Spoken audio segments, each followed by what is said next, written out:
it well and defend well. Don't the basic one of offshore defending, they've done quite well. And a team on the other end who, what can I say? And I hate to say things like this because I'm a huge admirer of what Jose Mourinho has achieved in his life and what kind of coach he is. But I saw that team I saw today lacked energy, lacked belief, structure. Did I see any combination play anywhere that looked to excite me? No. And for the first time, having lost their 5th game out of 6, I think that Jose Mourinho might have 1 or 2 problems at Tottenham. Do you think, Nigel, that he knows how bad they are? Well, I think he knows it. The other thing is, I don't think he's going to admit it. Because, of course, you know... More to the point, is there anything he can do about it? Not with the players that he have at this stage. I mean, we've seen the difference in quality today as well. You know, we've seen it as well last week against Chelsea, and now again against City. I mean, the lack of quality, you know, overall in that Tottenham team is just staggering. You know, if you see what he bought as well, especially over the summer, he brought Bale back to give him a little bit of an impulse to help Kane and Son out of up front. But I mean, today again, you know, so pragmatic. There was no energy, there was no determination, and they really parked the bus. And we know how Mourinho's team is playing, right? The system, how he's always set up, and always go for the counter-attack. But I mean, how many shots on target? 0 shots on target. So that says something about the lacking of ability to score goals as well. And of course, you got a City team that has the confidence, that want to play football, that's always got the opportunities to score. But I mean, it's just like Andy's saying, Mourinho still really have a big problem in his hands. And what about this defending here, Andy? What's going on here? There are so many green shirts back. How do they pick their way through? Look how many players are in the box of Tottenham, and nobody's pressing forward. They're playing 7 against 4 in the box, even though they're scared to attack a player inside of the box because maybe they're scared of taking a penalty. But at the other side, you have to press forward. Look how many players are there in the box. Raheem Sterling can just wandering around from right all the way to left and receive the ball again in the left edge of the box and pick this pass out to Gundogan in a space of 5 yards. This is my favourite goal. Nothing wrong with this ball. Lovely. But there is that defending, isn't there? I think it's going to be a meme soon on the internet. I think social media is going to pick this up, and you'll see a lot of these memes coming past on your phone. I mean, that's a Phil Foden, of a Phil Jones, sorry, kind of dive from David Sanchez. Yes, from Sanchez. Yeah, yes. Oops. But I mean, Gundogan is just the man in form, is he? I mean, the way how he's playing, the way how he's composed in front of the goal, and a great pass. Well, there's nothing he can do about it now, Andy. But come the summer, if he survives to that point, what is it possible to do then? Wow.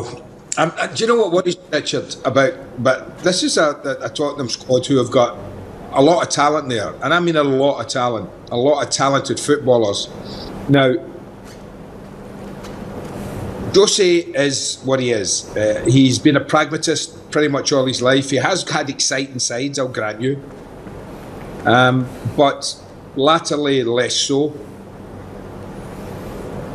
If he continues in this vein, where will end up, I don't know, probably without Harry Kane for a start, because I can't believe the England centre-forward is going to be happy playing at the top end of a team like that, who goes to the other big boys and he hardly gets a kick. So, could someone get another tune out of Tottenham? I believe they could, because there's enough talent there. And I really believe that often teams mirror the personality of their coach. Look at Manchester City, they do. They mirror the personality of Pep Guardiola. Look at Liverpool. I know they're not getting, but they mirror.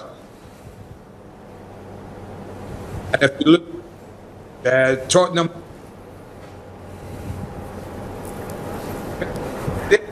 unfortunately, a decision to make.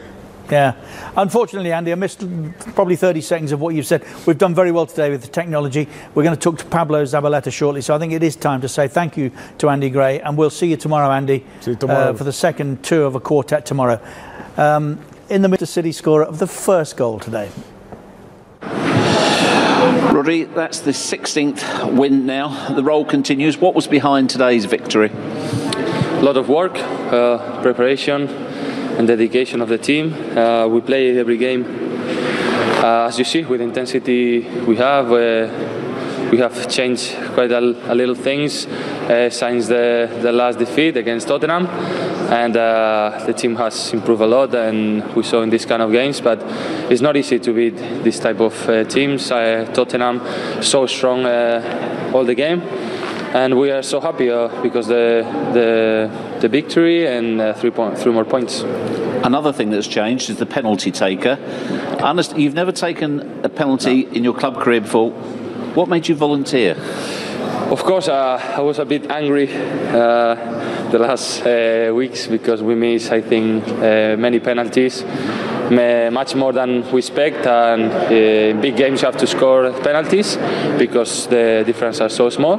And I was angry. I was next penalty I shoot. I told my teammates in the week, and you have a penalty. I grabbed the ball. No one take the ball out of me, and fortunately I scored. But of course, the victory is more important.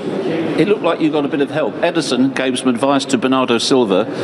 What did he say to you just before you took the penalty? Because keepers know each other, and he told me some specific points about Lloris, where I should shoot the penalty. I didn't listen.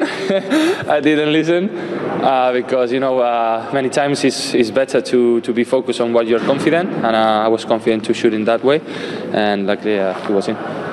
So you now say to your teammates, I'm the penalty taker? Yeah, 100%. we were laughing in the locker room. Next penalty for sure I'm going to take it. It's all smiles. What does it mean right now to be this far ahead in the table at this stage of the season?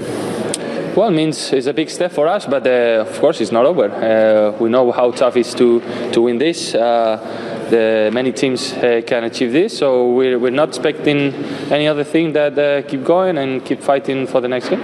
Well done. Thank you. Thank you. Briefly, I mean, by the skin of his teeth, that was nearly saved by Lloris. Yeah. And I also felt that if Ederson had stepped forward to take a penalty, what a condemnation of a team that plays some of the best football that is available in the Premier League, that your goalkeeper has to score a penalty. Really? Penalty. No, he's not going to do that. I think Guardiola will not accept that as well. So that's why Rodriguez stepped in. But he said as well, Rodi, he said, lucky enough it went in because he was not listening. So I think the guys was telling him already, shoot it out of the corner. So that's why the explanation was there. But lucky enough, he scored a goal. So. Pablo Zabaleta was with us.